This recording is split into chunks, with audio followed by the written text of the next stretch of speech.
Engineer होणं पण आणि सायंटिस्ट होणं पण अजिबात अवघड गोष्ट नाही. काय तुला काय व्हायचंय? इंजिनियर. आणि तुला? सायंटिस्ट. अरे बापरे. आणि तुला काही नाही व्हायचं? 8वीतच. आणि काय पुढे जाऊन करणार आहेस? नाही ठरवलं अजून. पण कुठलंही गोष्ट अवघड नाही. माहितीये का, मला 10वीला 50% मिळाले. 15 मिळाले असते तर कसं ग. 50% मिळाले होते. 50% मिळाले होते फक्त. पण आता मी राहते कुठे? बर्लिनमध्ये, जर्मनीला. 8 वर्ष झाली. त्यामुळे कुठलीही गोष्ट अवघड नाही, कुठलाही अभ्यास अवघड नाही.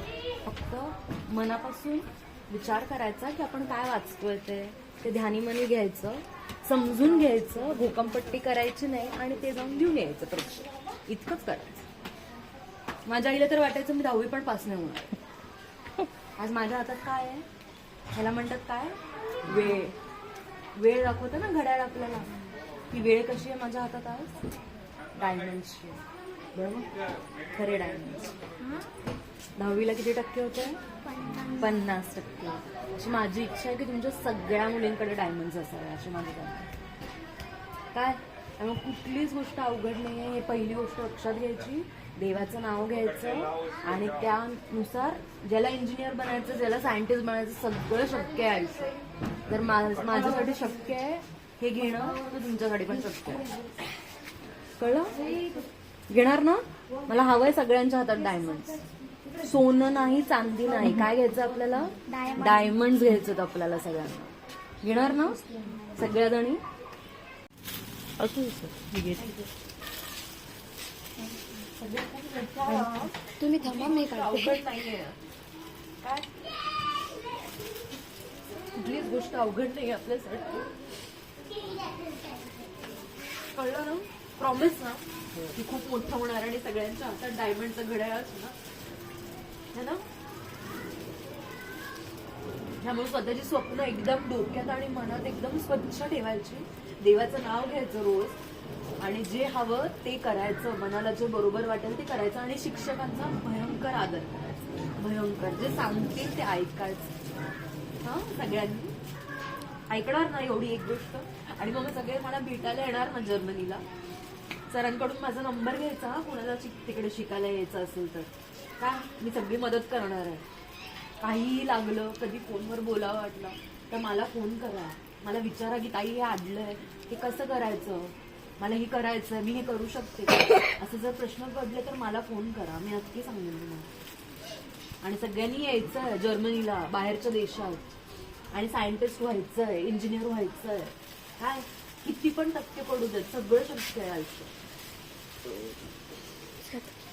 प्रॉमिस. त्यांना म्हणून दाखव. सगळ्या मुली ज्या आहेत ना इथं, त्यांची खूप छान काळजी घ्या. सगळ्या मुलींची खूप छान काळजी घ्या इथे असलेल्या. त्यांना पण हे सगळं सांगा की सगळं शक्य आहे जे आपल्या मनाला वाटतं ते. माझा पहिला वाढदिवस मी इथं साजरा केलेला आहे आणि माझे बरेच वाढदिवस मी इथं लहानपणापासून साजरे केले. पहिला वाढदिवस म्हणजे केव्हाचा? पहिला म्हणजे म्हणजे पहिलं वर्ष इथे साजरं केलंय. बरेच वाढदिवस इथे साजरे केले सगळ्यांबरोबर आणि त्याच्यामुळं लहानपणाच्या खूप आठवणी आहेत. आणि मला आवडेल दरवर्षी तुम्हाला भेटायला यायला. आणि काही जरी अडलं, काही जरी लागलं तर प्लीज मला सांगा, ठीक आहे? मोठी वेळ म्हणून मला आवडेल मदत करायला. आणि तुम्हाला सगळ्यांना बाहेर घेऊन जायला. बाहेर जायचंय आपण सगळ्यांनी, इकडे गाजवायचंय आपल्याला, हे की नाही? भारतात एवढ्या मुली आहेत की नाही, पण आपण वेगळे आहोत सगळ्यांना. आपल्याला तिकडे गाजवायचं आहे, तिकडे मोठं बनायचं आहे आपल्याला. आपल्या देशाचं नाव आपल्याला बाहेरच्या देशात जाऊन गाजवायचं आहे. म्हणून आज 8 वर्ष झाली मी बाहेरच्या देशात राहते. आणि का इथे तर सगळीकडे माझं नाव आहे. पिक्चरला माझं नाव आहे, सिरियलला माझं नाव आहे. झालं इकडे करून, आता तिकडे करायचं देशाचं नाव. तर तसा विचार ठेवायचा आपल्याला की आपण सगळ्यांना खूप शिकायचं आहे, बाहेरच्या देशात जाऊन शिकायचं आहे आणि आपल्या देशाचं नाव आपल्याला तिकडे मोठं करायचं. हो ना? बरोबर ना? वाटतं का तुम्हाला देशाबद्दल काही प्रेम आहे का? देशाबद्दल आपल्या भरपूर आहे ना? आपल्याला तिकडे गाजवायचं आपल्या देशाचं नाव, भारताचं नाव. आणि म्हणून हे कपडे सुद्धा मी मेड इन भारत, जर ह्याच्यावर बघितलं तुम्ही तर ह्याच्यावर लिहिलंय made in Bharat, made in India नाही लिहिलेलं, मेड इन भारत लिहिलंय. हे माझ्या ब्रँडचे कपडे.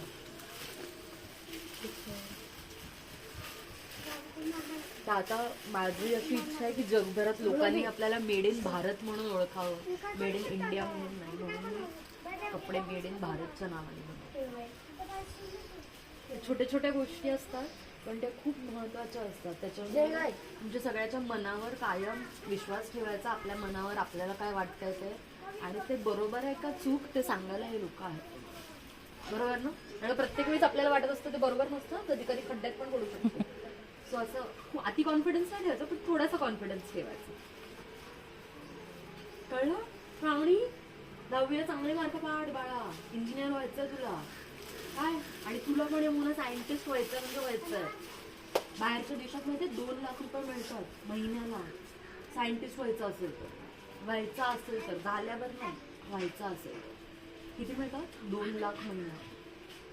मग तू इकडे येशील की नाही ते 2 लाख महिना घेऊन इथल्या सगळ्यांना मदत करायला, हो की नाही? तिचं संस्कृती चांगलं आहे या सगळ्या मुलींचं. म्हणा म्हणा बरं. ईशा वाचते ना.